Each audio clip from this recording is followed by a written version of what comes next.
আমরা মনে করি আমাদের এই আধুনিক পৃথিবীতে এমন কোনো জায়গা নেই যা গুগল ম্যাপ বা স্যাটেলাইট দিয়ে দেখা যায় না।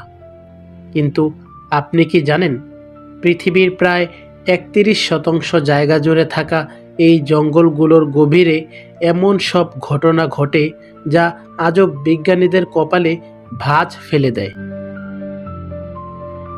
আজ আমরা কোনো শোনা কথা বা ভৌতিক গল্প নিয়ে আলোচনা করব না।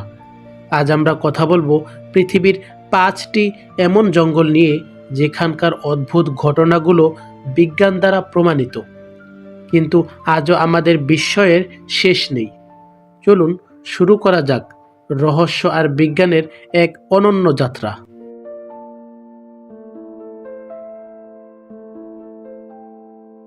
পোল্যান্ডের গ্রিফিনো শহরের কাছে অবস্থিত ক্রুকেড ফরেস্ট।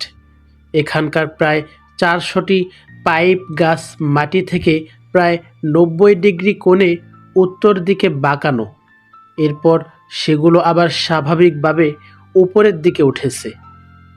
বিজ্ঞানীরা এখানে পরীক্ষা করে দেখেছেন যে মাটি বা জলবায়ুর কোনো সমস্যা নেই। অন্য সব গাছ ঠিক থাকলেও এই 400টি গাছ কেন এমন? সবচেয়ে গ্রহণযোগ্য থিওরি হলো 1930-এর দশকে মানুষ এই গাছগুলোকে কৃত্রিমভাবে বাঁকিয়েছিল বিশেষ ধরনের আসবাবপত্র বা নৌকা তৈরির জন্য। কিন্তু দ্বিতীয় বিশ্বযুদ্ধ শুরু হওয়ার কারণে সেই মানুষগুলো হারিয়ে যায় এবং রহস্যটি অধরাই থেমে যায়। এটি বিজ্ঞানের কাছে মানুষের হস্তক্ষেপের এক বিস্ময়কর নিদর্শন।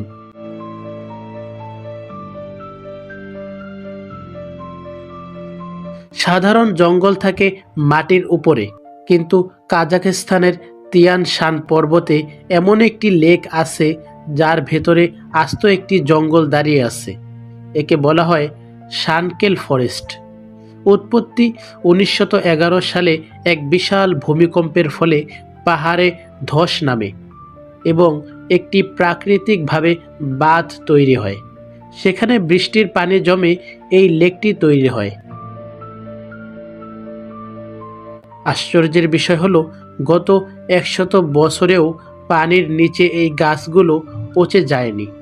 পানির তাপমাত্রা অত্যন্ত কম হওয়ায় গাছের কাঠগুলো সংরক্ষিত আছে এবং পানির উপরে থাকা ডালগুলো বরফে কঙ্কালের মতো দেখায়।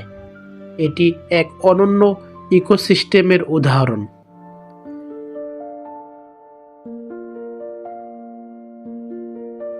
অ্যামাজন নিয়ে অনেক গুজব থাকলেও এই ফুটন্ত নদীর অস্তিত্ব একদম বাস্তব। পেরুর জঙ্গলে অবস্থিত 4 মাইল লম্বা এই নদীর পানি সবসময় টকবক করে ফুটছে। ভূবিজ্ঞানী আন্দ্রে রুজো এটি প্রমাণ করেছেন। এই বিষয়ে বিজ্ঞান কি বলে? সাধারণত ফুটন্ত নদী আগ্নেয়গিরির পাশে থাকে, কিন্তু এর নিকটতম আগ্নেয়গিরি প্রায় 700 কিলোমিটার দূরে। বিজ্ঞানীরা ধারণা করেন পৃথিবীর গভীর ফাটল দিয়ে আসা ভূতাপীয় পানির কারণেই এই নদীটি এমন গরম। এটি প্রকৃতির এক ফুটন্ত ল্যাবরেটরি।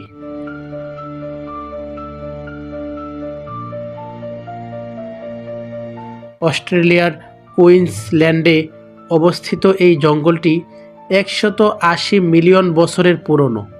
এটি অ্যামাজনের চেয়েও প্রায় 10 কোটি বছরের বেশি প্রাচীন। কেন এটি গুরুত্বপূর্ণ? এখানে এমন সব গাছ বা প্রাণী আছে যারা ডাইনোসরদের যুগ থেকে আজ পর্যন্ত নিজেদের টিকিয়ে রেখেছেন, যেমন বিশালাকার ক্যাসোয়ারি পাখি।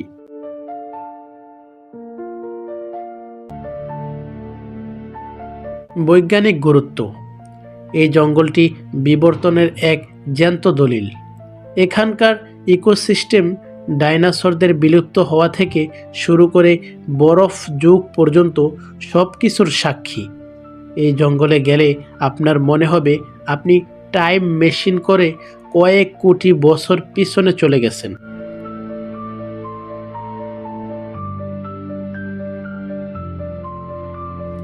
তালিকার শীর্ষে কোনো প্রাকৃতিক রহস্য নয়, বরং মানুষের তৈরি এক অভাবনীয় বিস্ময়। ভারতের আসামের মজুলি দ্বীপে ১৩৬০ একর জুড়ে বিস্তৃত এই জঙ্গল। বিস্ময়কর তথ্য হলো এই পুরো জঙ্গলটি মাত্র একজন মানুষ যাবৎ পায়েং নিজের হাতে গাছ লাগিয়ে তৈরি করেছেন। ১৯৭৯ সালে শুরু করা এই প্রচেষ্টার ফলে আজ সেখানে বাঘ, গন্ডার এবং হাতির আবাসস্থল তৈরি হয়েছে। এখান থেকে আমাদের শিক্ষা, যেখানে আমরা জঙ্গল ধ্বংস করছি সেখানে একজন মানুষের তৈরি এই বন আজ বিশ্বের বিজ্ঞানীদের কাছে এক বিশাল গবেষণার বিষয়। এটি প্রমাণ করে যে মানুষ চাইলে প্রকৃতিকে আবার তার হারানো রূপ ফিরিয়ে দিতে পারে। প্রকৃতি আমাদের জন্য অনেক রহস্য লুকিয়ে রেখেছে, কখনো তা ভয়ঙ্কর, কখনো বা অবিশ্বাস্য রকমের সুন্দর। এই ৫টি জঙ্গল আমাদের শেখায় যে আমরা পৃথিবীর মালিক নই, বরং এর একটি ছোট্ট অংশ মাত্র। আপনার কাছে কোন জঙ্গলটি সবচেয়ে বেশি রোমাঞ্চকর মনে হয়েছে? কমেন্টে আমাদের জানান। আর আমাদের এই রহস্যময় চ্যানেলের নতুন দর্শক হয়ে থাকলে চ্যানেলটি সাবস্ক্রাইব করে বেল আইকনটি বাজিয়ে রাখুন। আমাদের এই অজানাকে জানার যাত্রা চলতেই থাকবে ইনশাআল্লাহ। ধন্যবাদ।